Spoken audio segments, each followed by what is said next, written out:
Are And you that's why expecting any changes from the minor leagues coming up here in Milwaukee, given some of the unpredictable offense? it doesn't seem that way to me.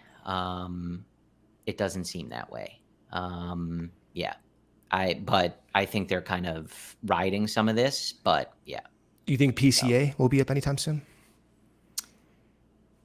No. I think they want him to get everyday playing time, and I think until they feel they have the avenue for that, I don't think they're going to do that. Yeah. If you had to pick right now, and we'll get into Porter Hodge, but between giving that pass to Michael Busch, who has struggled mightily over the past month, although showing signs here or there breaking out of it, versus giving PCA at bats, if that was the contrast, which player would you want to get the most at bats right now? Do you still go with PCA or with Busch over PCA? I saw you tweet it the other day of kind of like divvying up some of the playing time and how you would kind of manage Tauchman, Busch, PCA, etc. And yeah, I think I asked, you can make it work. I asked ChatGPT to do it for me. I swear to God. And that's what it gave me. It said, give me two roster spots and 3 players and make it work. And that's what it gave me. Just saying. Yeah, I don't know. I do agree with you though. Like he was showing a lot of positive adjustment at the MLB level.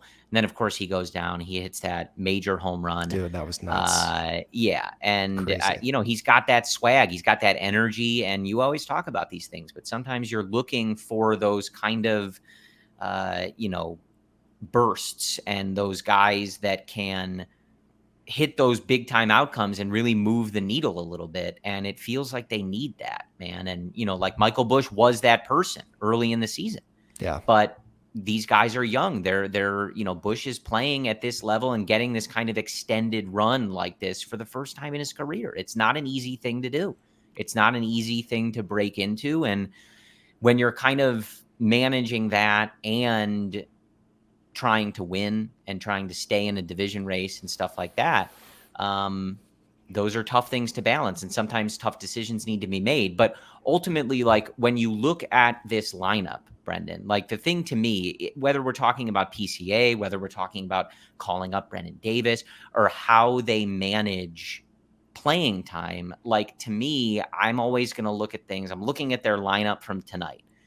Outside of Patrick Wisdom, who is not an everyday starter, they have zero, Brendan, regular starters that have an OPS over 800. Not a single one. So to me, again, some guys you got to give time to. You believe in them. They have a proven track record, etc. Or they're not guys that are going to put up an OPS that high, and it's fine. When those are your numbers and you're having trouble scoring more than 2 or 3 runs at a time, you have to start asking these questions, don't you? You cannot look at that lineup and go, well, all of these guys have to play, so where's PCA going to play? No, they don't. They're not performing as a group. So that's why you paid Craig Counsell a bunch of money. You give him better options, and you ask him to figure it out. But if you can't score and the whole lineup is underperforming, they do not all need to be out there every day. There is playing time to be had until the results get better. I need to see PCA up on Monday. I do. I feel so convicted about this. There, to me, are players and attitudes where development is best served at the big league level. I think of Pete Crow-Armstrong, the immediate phrase that comes to mind is stress response. There's value of developing at the big league level when certain guys can adapt to it. I think PCA has a unique ability to use stimuli in stressful environments to promote development. I think there's value in looking at big league pitching with big league backdrops, the stands in the background, the ivy in the background, the sound, the stimuli with the sounds. I think there's value in seeing 97, 98, 99, value with the dugout cheering for you, the speakers, all of that is a unique environment that can only be experienced at the big league level. And I'm more convicted about this opinion because he surprised even his manager and the front office. He was making 73% contact in AAA. He gets the call to Wrigley Field. He makes 79% contact. No one expected that. How do we explain that? Is it a Dustin Kelly change, perhaps? Maybe we can ask some questions, Dustin Kelly with Ryan. But to me, that's where there's frustration with the lack of aggression. Jed Hoyer was in the booth in Marquee, and he was being asked about new metrics. And he was on the score even talking about this. And Jed discussed about how there's really some gray area in determining what makes a hitter successful. And via eye tracking data, some neurobiology data to go with it, then maybe you can make better informed decisions. I think there's extreme value in information for guys with PCA's mindset and brain to grow.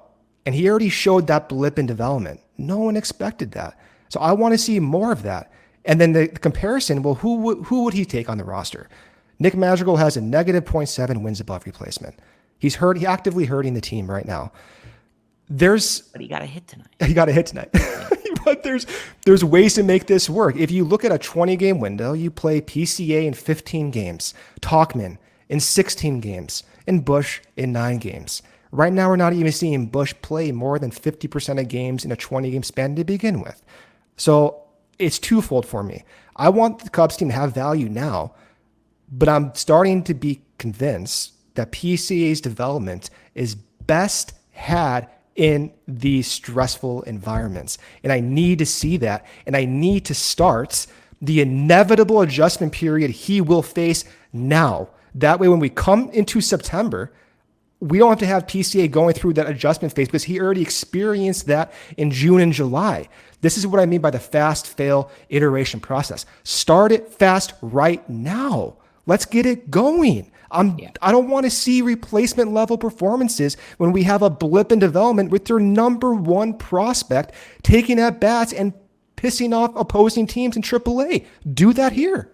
When our guy Kevin Wells said it in the chat, he's like, it feels like PCA could be part of your best 8 guys, best 9 guys right now. And again, like I said, with the way some of these guys are performing, I don't really see a downside to it. You just aren't performing at a level. It was a more interesting conversation last year, Brendan, like when you did have the kind of we're playing the guys that got us here mentality. Like that was an interesting time because for a stretch, they were the guys performing. And there was, when they started to wear down, there was that argument of like, they got us to the deadline, made us buyers, like, and there was like a part that kind of understood, like, that's why Ross is relying on that, even if most of us disagreed with it and knew that a lot of those guys needed a rest. But right now, that's not happening with this offense. This offense isn't carrying you to anything. They're not on a heater. You have plenty of guys that could take a day off a week, DH a day, take a seat for one day against a pitcher that maybe isn't the best matchup. It's fine. And PCA doesn't need to play every day. He can have matchups where they decide, hey, this isn't his best matchup, a flame-throwing lefty, whatever it might be. It's fine. Those things happen. But I agree, like this team needs a jolt, and he feels like just the guy to provide it. And that's not to say that you put that pressure on him and he has to come up and perform, but it feels like he might be ready for it. And you need one of those extreme outcomes to get you out of this funk rather than just trotting the same guys out there and hoping that something different happens tomorrow. It's asking a lot, and it feels like he's got it right now, and you need to try to I'm with you. They got to bring PCA up, and I think they got to give it a try. It's almost like a performance-enhancing drug to give a player of Pete's caliber the MLB environment to develop.